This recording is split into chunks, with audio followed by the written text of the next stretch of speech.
ए मुली, मी तुझं नाव विसरलो. मी अनामिका. हां, अनामिका. बरं. भैरवी कुठे आहे? येत आहेत त्या, बोलवू का? नाही, असू दे.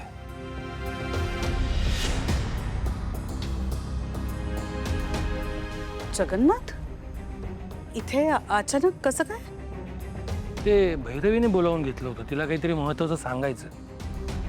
हां, त्यांनीच आम्हाला बोलवलंय. नक्की काय आहे भैरवीजींच्या मनात? भैरवीनी जगन्नाथला भेटायला बोलवले, पण का? आता काय नवीन खेळ बघायला मिळणार आहे कोणाच ठाऊक. जगन्नाथजी, तुम्ही इथे? ते भैरवीने मला पण बोलावलं होतं. काय कारण काय? पण कालचा जो शो होता अर्धवट राहिला ना. हो. काय हाऊस आहे बघ ना त्यांना. तो शो पूर्ण बघायला आलेत आता. प्लीज गप्प बसा ना. नाही, पण एवढ्या सगळ्यांना कशाला बोलवलंय याचं कारण काय माहिती आहे का तुम्हाला? मला असं वाटतं की तुमच्या सगळ्यांच्या सांगण्याप्रमाणे मी तिला माफ केलंय आणि आज तिची या घरातली मुदतही संपतीये ना. सो सगळ्यांना निरोप देण्यासाठी तिने आपल्याला सगळ्यांनी ते बोलवलंच. मी घर सोडून जाईन की नाही हे आपण नंतर ठरवतारा.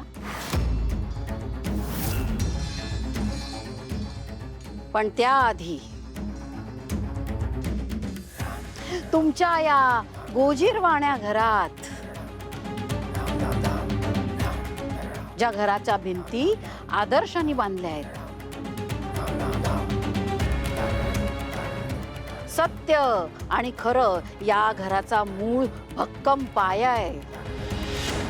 तत्वांचं ज्या घराला छप्पर आहे ना,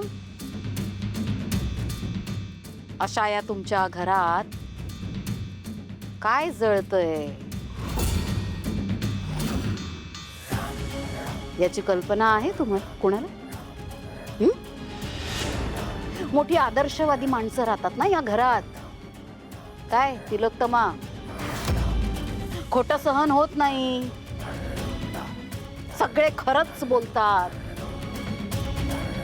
मग मला तुम्हाला हे सांगायचंय की याच आदर्शवादी घरातल्या आदर्शवादी माणसांनी तुम्हा सगळ्यांपासून केवढं मोठं सत्य लपवलंय ते.